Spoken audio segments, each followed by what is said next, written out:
जय हिंद साथियों। भरत तिवारी हत्याकांड मामले में कल से न्यायिक जांच आयोग ने विधिवत अपना कार्य प्रारंभ कर दिया है। लेकिन क्या आप जानते हैं कि न्यायिक जांच आयोग होता क्या है, इसका गठन क्यों किया जाता है, क्या यह एफआईआर दर्ज कर सकता है, क्या इसकी रिपोर्ट से पुलिस वालों की नौकरियां जा सकती हैं, क्या यह खुद ही पुलिस वालों को बर्खास्त कर सकता है, क्या यह एफआईआर दर्ज कर सकता है, क्या यह पुलिस वालों से ऊपर होता है, क्या यह न्यायपालिका से ऊपर होता है, क्या इसका रिपोर्ट सरकार के लिए बाध्यकारी है। यदि ये तमाम सवालात आपके जेहन में भी हैं तो आज का यह वीडियो आपके लिए है। यदि आप आम दर्शक हैं तो भी, या कॉम्पिटिटिव एग्जाम्स की तैयारी करने वाले छात्र हैं तो भी, सिविल सर्विसेज की तैयारी करने वाले छात्र हैं तो भी, आज का यह वीडियो आपके लिए है। बस दरख्वास्त है कि अंत तक वीडियो में बने रहेंगे। तो आइए सबसे पहले यह जान लेते हैं कि न्यायिक जांच आयोग होता क्या है। तो हमारे देश में इसके लिए एक डेडिकेटेड इंस्टीट्यूट है जिसको बोलते हैं कमीशन ऑफ इंक्वायरी एक्ट 1952। इस एक्ट के सेक्शन 3 के तहत न्यायिक जांच आयोग का गठन किया जाता है। भारत सरकार या राज्य सरकारें न्यायिक जांच आयोग का गठन कर सकती हैं इसी एक्ट के सेक्शन 3 के तहत। अब इसकी जरूरत क्यों पड़ती है, न्यायिक जांच आयोग के गठन की जरूरत क्यों पड़ती है?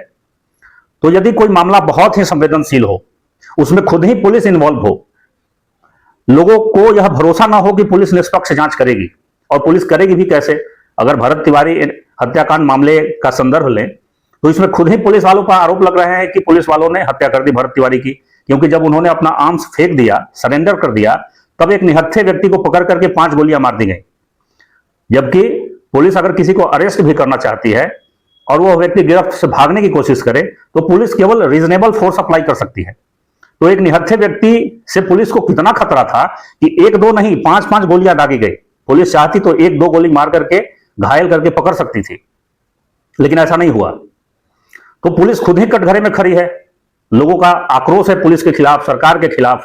लोगों को भरोसा नहीं है कि पुलिस निष्पक्ष जांच करेगी, और पुलिस करेगी भी कैसे। मुझे एक शेर याद आ रहा है कि उसी का शहर वही मुद्दई वही मुंसिफ। मुद्दई बोलते हैं जो मुकदमा दायर करता है, जो केस करता है, उसको मुद्दई बोलते हैं। मुंसिफ बोलते हैं जज साहब को।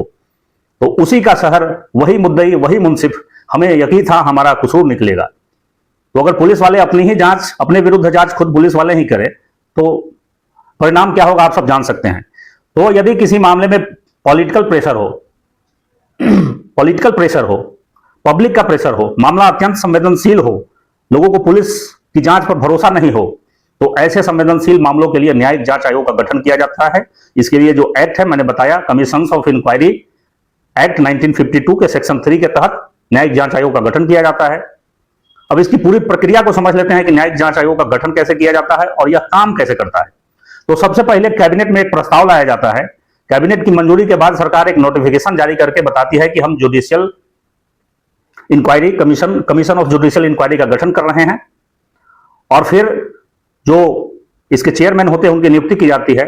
न्यायिक जांच आयोग इसका नाम इसलिए है क्योंकि या तो सिटिंग जज या किसी रिटायर्ड जज की अध्यक्षता में इसका गठन किया जाता है। अगर भरत तिवारी मामले की बात करें तो विनोद कुमार सिन्हा, जो पटना हाईकोर्ट के पूर्व न्यायाधीश हैं, उनकी अध्यक्षता में इस आयोग का गठन किया गया है।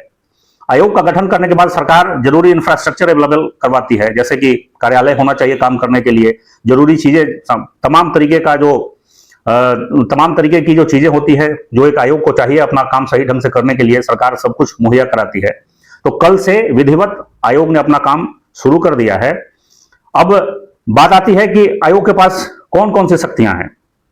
तो आयोग जब जांच कर रहा होता है उस समय इसके पास सिविल कोर्ट की शक्तियां होती है। सिविल कोर्ट की शक्तियां कहने का मतलब कि यह किसी व्यक्ति को समन कर सकता है, गवाहों के बयान दर्ज कर सकता है, जरूरी रिकॉर्ड्स और कागजात की मांग कर सकता है, क्रॉस एग्जामिनेशन कर सकता है, और इसके आधार पर यह एक रिपोर्ट तैयार करता है और रिपोर्ट सरकार को सौंप देता है। यहां सरकार कहने का मतलब गृह विभाग, बिहार सरकार के गृह विभाग ने इसका गठन किया है, तो यह रिपोर्ट भी गृह विभाग को ही सौंपेगा। सरकार कहने का मतलब सीधे सम्राट चौधरी मुख्यमंत्री को नहीं रिपोर्ट सौंपा जाएगा, बल्कि गृह विभाग को सौंपा जाएगा, और 6 महीने के भीतर इसको अपनी रिपोर्ट सौंप देनी है।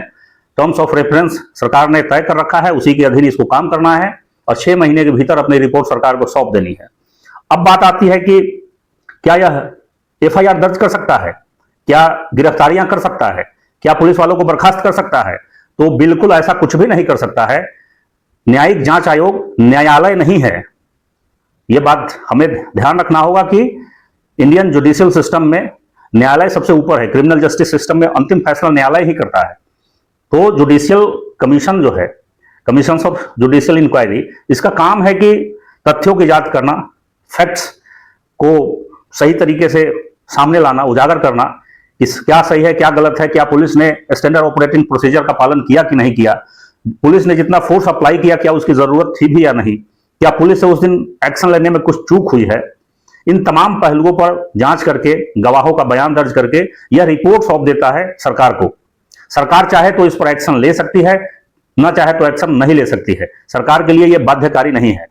कई बार यदि मामला बहुत गंभीर हो तो सरकार इसके ऊपर एक्शन टेकन रिपोर्ट लेकर के आती है, सदन में पटल पर रखा जाता है एक्शन टेकन रिपोर्ट को कि आयोग ने ये अनुशंसाएं दी थी और हमने ये एक्शन लिया।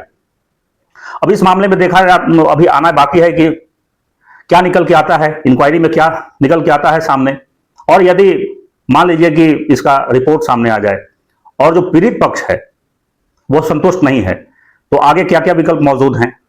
तो आगे सारे कानूनी विकल्प मौजूद होते हैं। ऐसा नहीं है कि जुडिशियल कमीशन का रिपोर्ट आ जाने के बाद आगे के सारे रास्ते बंद हो गए, बिल्कुल ऐसा भी नहीं है। जो पीड़ित पक्ष है सुप्रीम कोर्ट में या हाई कोर्ट में रीट पिटीशन डाल सकता है, सरकार ने जो इस पर डिसीजन लिया है उसको रद्द करने की मांग कर सकता है, सीबीआई या सीआईडी या किसी और इन्वेस्टिगेशन एजेंसी से जांच करवाने की मांग कर सकता है, पुलिस वालों को बर्खास्त करने की मांग कर सकता है, कंपनसेशन की मांग कर सकता है। तो सारे कानूनी विकल्प इसके बाद खुले होते हैं। बस मेरा कहना यह है कि यह न्यायालय नहीं है। न्यायालय का काम है फैसला देना, जजमेंट देना, इसका काम है जांच करके रिपोर्ट देना। जुडिशियल इंक्वायरी कमेटी कमीशन का जो रिपोर्ट है यह बाध्यकारी नहीं है, जबकि न्यायालय का जो जजमेंट है वो बाध्यकारी है। तो ये न्यायालय और न्यायिक जांच आयोग में ये मूल अंतर है कि ये एफआईआर दर्ज नहीं कर सकता है, या किसी की गिरफ्तारी नहीं कर सकता है, या किसी को सजा नहीं दे सकता है, किसी को बर्खास्त नहीं कर सकता है। इसका फैसला बाध्यकारी नहीं है। ये इसका काम है जांच करके तथ्यों के साथ अपनी बात सरकार को सौंप देना। सरकार के ऊपर है कि सरकार इस पर क्या एक्शन लेती है। सरकार चाहे तो एक्शन ले सकती है, न चाहे तो एक्शन नहीं ले सकती है। लेकिन ये जो मामला है इसमें सरकार को एक्शन लेना ही पड़ेगा। इतना ये गंभीर मामला है कि सरकार को इस पर कुछ ना कुछ करना ही पड़ेगा। अगर इसके जो चेयरमैन होते हैं इनके हायरार्की की बात करें तो इनका कोई फिक्स्ड हायरार्की नहीं है, कोई इनका रैंक नहीं होता है, यह किसी के बॉस नहीं होते हैं। लेकिन चूंकि एक एक्ट के तहत इनको अधिकार मिला हुआ होता है, इसलिए ये सरकार के किसी भी अधिकारी से जरूरी कागजात की मांग कर सकते हैं, उनको समन कर सकते हैं, उनका बयान दर्ज कर सकते हैं। जैसे आरा जिले की बात करें, भोजपुर जिले का यह कांड है, भोजपुर एसपी को यह समन कर सकते हैं, भोजपुर के डीएम को समन कर सकते हैं, राज्य के और जरूरी अधिकारियों को समन कर सकते हैं, सरकार से जरूरी कागजात मांग सकते हैं, और सरकार के पूरे सिस्टम को कोऑपरेट करना पड़ेगा अध्यक्ष साहब के साथ। तो ये किसी के कानूनन या किसी के बॉस नहीं है, लेकिन सब लोग इनकी बात को मानेंगे क्योंकि ये चीफ हाईकोर्ट के रिटायर्ड जज हैं और जुडिशियल इंक्वायरी जो कमीशन है उसके ये चेयरमैन है। तो सबके लिए इनकी बातें मानना बाध्यकारी है। तो मुझे लगता है कि आज की वीडियो में उन तमाम सवालों को मैंने कवर किया है जिनकी चर्चा मैंने वीडियो के शुरुआत में की थी। अगर और भी किसी प्रश्न का उत्तर आप चाहते हैं तो कमेंट में हमें बताइए। इस पूरे मामले पर आपकी क्या राय है, कमेंट करके हमें बताइए। Thank you.